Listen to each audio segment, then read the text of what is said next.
They say you can feel when something is about to break, like the moment just before a glass slips from your fingers or when a storm gathers on the horizon. But the worst part? Sometimes you don't see it coming at all. Like me.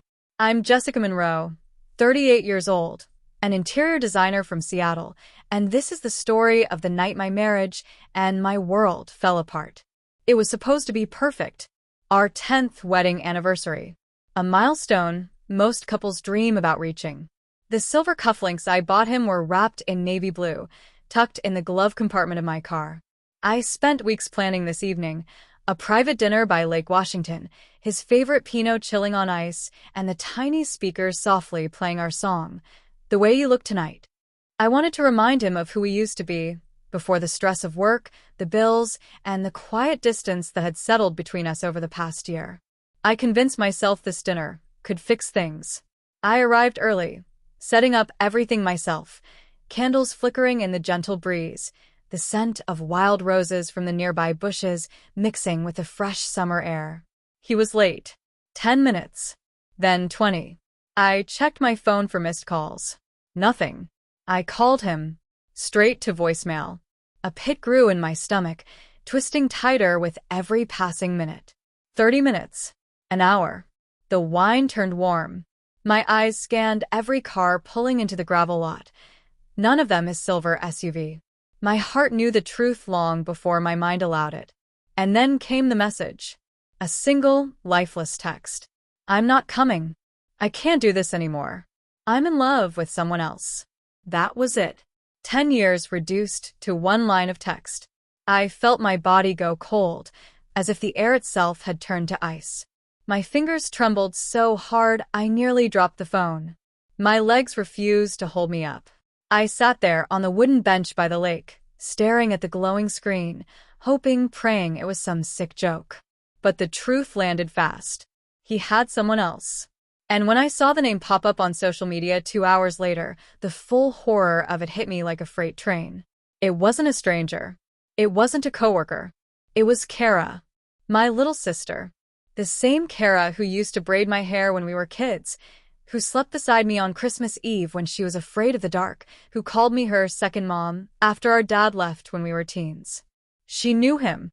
She knew us. She came to our house every holiday. She stayed over when she fought with her boyfriends. She played with our dog in the yard. And now, she was sleeping with my husband. My hands shook. My breath hitched in my throat. I opened my family group chat where my mom, my dad, Kara, and I all texted stupid jokes and dinner plans. The last message? Happy anniversary, Jess and Mark. So proud of you too. From my mother. They knew. They all knew. The bitter taste of betrayal filled my mouth.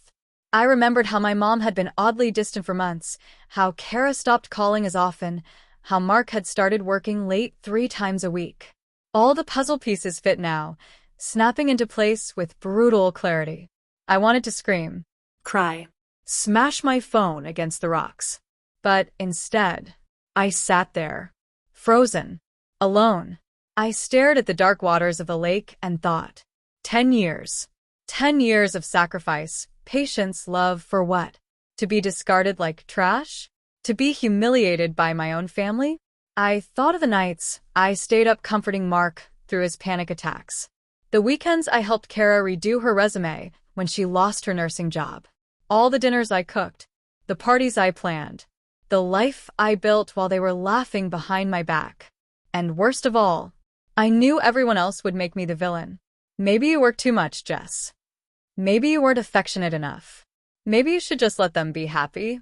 Happy? I clenched my fists so hard my nails dug into my palms. No, not this time. This wasn't going to end with me sobbing on the floor while they danced away into their stolen happily ever after. I refused to be the poor ex-wife story they told at family barbecues. That night, as the candles burned low and the moon reflected off the water, I made a promise to myself. They would regret this. All of them. I didn't know how yet. But this betrayal wouldn't break me. It would wake me. And when I rose, I would burn their perfect little world to the ground. Grief has a strange way of settling into your bones. It becomes part of you, like breathing or blinking. After that disastrous anniversary night, I woke up every morning feeling like I was choking on invisible smoke. For weeks, I barely left my apartment. My phone buzzed constantly, calls from friends, half-hearted texts from my mother, even a voicemail from Kara pretending to sound sorry for how things happened, as if she had accidentally fallen into bed with my husband. But I wasn't going to give her the satisfaction of seeing me shatter. I smiled when they called. I texted polite responses. I even posted a carefully curated photo of me holding a coffee cup with a caption, "New beginnings." It was all fake. Every word, every smile. But they needed to believe I was weak. Because weakness makes people sloppy. I wasn't crying anymore. I was watching, listening, waiting. Kara had always wanted my life. I saw it in the way she copied my hairstyle back in high school. The way she suddenly loved interior design when I started my business. She wanted my friends, my house, my lifestyle, me. Even Mark. When I thought back, I could see the signs so clearly now. The lingering glances between them at family dinners, the way her hand rested too long on his arm when she laughed. How could I have been so blind? But that wasn't the worst part. The worst part was my mother. 3 weeks after the text that destroyed my marriage, she finally called. Her voice was quiet, tight with tension. "Jess, sweetheart, maybe this is for the best. You've been so focused on your career, maybe Mark needed more attention." I gripped the phone so hard I thought it would crack. "So you knew?" I asked softly. She paused. "Too long. It just happened. Things like this are complicated. Family is family, Jessica. Maybe you can find someone else." Find someone else? Find someone else? As if 10 years could be brushed aside like old curtains. As if I was the problem. That was the moment the anger stopped being poison and became power. They had stolen my marriage, my trust, my family, and they thought I would quietly disappear. No, darling, not this time. I poured myself a glass of wine, sat at my kitchen table, and opened my laptop. I started planning. See, there's something my sister and Mark forgot. I know things, deep things, dangerous things, like the fact that Kara was already on thin ice at her nursing job. She'd accidentally misdosed a patient last year, a secret she tearfully confessed to me while drunk one Thanksgiving. "Don't tell anyone, Jess," she begged. I could lose my license. I never did. But now? Why should I protect her? And Mark. Sweet, stupid Mark. A man who thought he was smarter than the IRS. I handled our taxes for years, filing receipts, tracking expenses. I knew he lied on last year's return.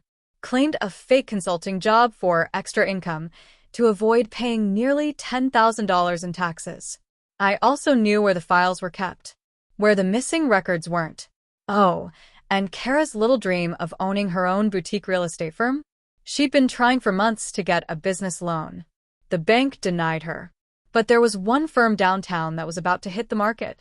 A quiet little property that, if bought quickly, could be hers.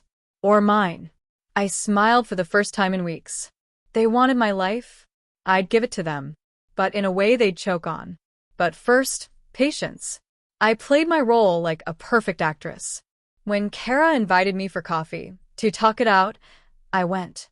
I sat across from her, listened to her fake apologies, her carefully rehearsed lines about falling in love unexpectedly and not meaning for this to happen. I nodded. I smiled. Inside, I was imagining her face when the nursing board called her in for an emergency review. Mark sent me a polite email about dividing our finances. I agreed to everything. Signed papers like a good little ex-wife.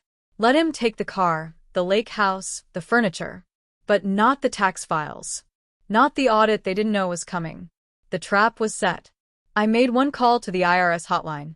One anonymous tip. I made another call to the hospital board, just a concerned citizen wondering why Nurse Kara's old medication error wasn't properly investigated. And then I made the last move.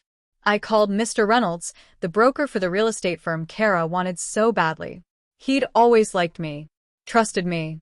When I offered cash and a fast close, he took the deal. I signed the purchase papers with shaking hands. Not from fear. from excitement. This was my turn. To take back what they stole. To make them feel what I felt. The lies they built their perfect little world on were cracking. They just didn't hear the sound yet. But soon, they would. There's something dangerous about letting people believe you're broken. When they think you've crumbled, they get careless. They speak too loud. They stop hiding things. They stop watching their backs. That's exactly what Kara and Mark did. After weeks of silence, after smiling through coffee dates and polite divorce meetings, I started hearing whispers. She's handling it so well. She's being the bigger person. She's finally accepted it. Mark told mutual friends that I was over it. Kara gushed to my mother that she felt liberated, now that things were out in the open. Liberated. They had no idea the ground beneath their feet was about to crack wide open.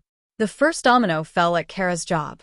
I hadn't forgotten the tearful drunken confession she gave me on Thanksgiving 2 years ago about that medication error she'd covered up at the hospital. How she borrowed another nurse's login to fix the records. How she'd prayed no one ever found out. Well, someone found out. A quiet, anonymous tip arrived at her hospital board. I made sure of that. A week later, she was called in for an emergency meeting. Her supervisor asked strange, probing questions about dosage logs, about access cards. Kara came home that night furious, ranting to our mother on the phone, completely unaware I was sitting quietly in the same coffee shop booth 2 rows behind her. "They're dragging up that old mistake," she hissed. "They can't prove anything unless someone told them." Her panic was delicious. But that was just the beginning. Next came Mark. He thought he was free. He thought I'd handed him everything in the divorce, our lake house, the car, our shared accounts. What he didn't realize was that the missing receipts, the old tax files I forgot to include, left him wide open to scrutiny. I made an anonymous call to the IRS, just a concerned ex-wife worried that someone might have fudged numbers on last year's return. 2 weeks later, the audit letter arrived. I got the message through a mutual friend. Mark was sweating. Bad. He was scrambling to piece together records I knew he'd never find. The accountant warned him the penalties could run into 6 figures. Poor Mark, I thought as I sipped my morning coffee. So used to hiding his lies, but numbers don't lie. By the end of the month, Mark's credit cards were maxed, his savings drained by legal fees, and his phone ringing nonstop with calls from government agents. Funny how the mighty fall when no one's holding the ladder. But the masterpiece, the quiet, perfect twist, came last. Kara's dream had always been to own her own boutique real estate firm. She talked about it for years, how she wanted to be the next big thing in Seattle property. After she and Mark got together, they planned to buy the tiny, thriving firm downtown that was about to go up for sale. What Kara didn't know was that the owner was a former client of mine, a man who trusted me. When I called and offered a fast, cash deal, higher than asking price, he agreed on the spot. I signed the papers 3 days before Kara submitted her offer. The real estate firm was mine. I renamed it Monroe Interiors and Realty. My maiden name. My new life. But the best part? I threw a grand reopening gala. Sent invites to everyone, our mutual friends, my former in-laws, even my mother. And yes, Kara and Mark were invited, too. They arrived late, expecting a quiet event, probably thinking they could network their way into new opportunities. The look on Kara's face when she saw the new sign on the building? Priceless. Her smile cracked. Mark's arm stiffened. I walked right up to them, holding a glass of champagne, and said sweetly, "Welcome to my new firm. Guess you'll have to find another dream to steal." Kara's face turned red, her mouth opened to speak, but nothing came out. Mark just stared. Pale. Silent. The room buzzed with quiet whispers as people turned to watch. My victory served cold, but oh, so satisfying. After the event, I heard the fallout came fast. The hospital suspended Kara, pending a full investigation. Word spread. Patients complained. Her license hung by a thread. The IRS sent Mark a second notice. The fines were higher than they'd expected. To avoid seizure, they put their house, the house I once shared with him, up for sale. No one wanted to lend them money. Not my parents. not friends. I made sure of that, too. You see, what no one realized was that my father had quietly signed over control of the family trust when he retired, to me. When Kara begged for a loan to save her house, the request came across my desk. I denied it. Politely. Formally. Irrevocably. I slept like a baby that night. For years, they'd taken what was mine. My time, my patience, my love, my family. But now? I had taken everything they wanted, and they had nothing but each other and ruin. But I wasn't done. Not yet. I wanted them to feel it. Every day. Every hour. To live in the ashes of the life they tried to steal. And the best part? I hadn't even broken a law. Just used their secrets. Their lies. Their greed. Against them. They say revenge is best served cold. But for me, revenge tasted warm. Like fresh coffee on a quiet Sunday morning. Like sunlight on my face after a long, bitter winter. The night after the gala, I stood in my new office, with the city lights of Seattle twinkling outside the glass. I sipped wine from a crystal glass Kara once admired in my kitchen. This was peace. But the real reward? That came later. Mark called first. His name flashed on my phone screen at 8:13 p.m., 3 days after the IRS placed a lien on his accounts and froze his assets. I let it ring. Let him squirm. A minute later, a voicemail dropped. Jessica, please. Call me. We need to talk. Maybe we can, I don't know, work something out? I made mistakes. I was stupid. I deleted it without listening to the end. Let him drown in regret. Then Kara showed up. I knew she would. She came to my office the following week. No appointment, no warning.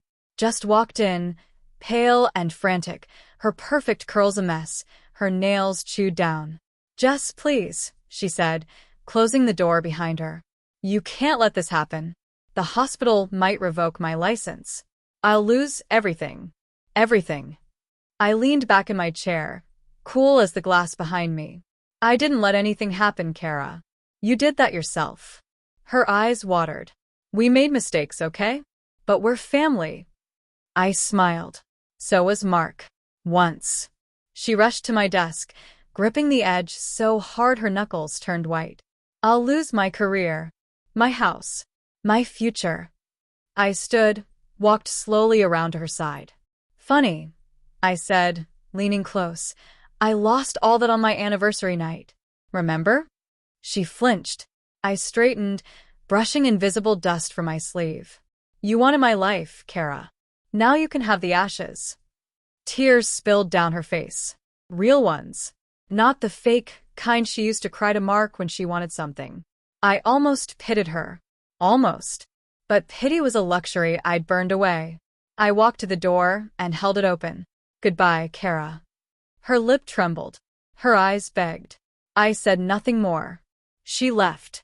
The fallout spread like cracks in glass. Mark sold the lake house to cover fines. His car repossessed. Word of the audit reached his office. His boss, worried about reputation, quietly let him go. Kara's nursing license hung in limbo. The board investigation deepened after staff came forward with other complaints. Even if she escaped formal punishment, no hospital would touch her again. Their dream life collapsed. And the family? Torn. My mother called once. Just once. Jessica, this has gone far enough. I smiled at her voice. Calm. Controlled. It went too far the day you all betrayed me. You made your choices. Live with them. I hung up. She never called again. But the final twist. Oh, the final twist. That came from me. I did what they never expected.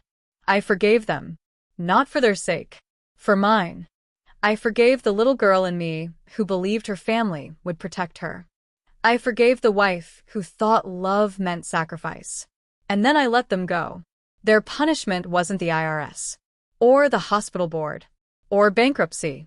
It was knowing they lost the only person who ever truly cared. They were left with each other. Two broken liars, bound by betrayal, choking on the wreckage of their own greed. Me?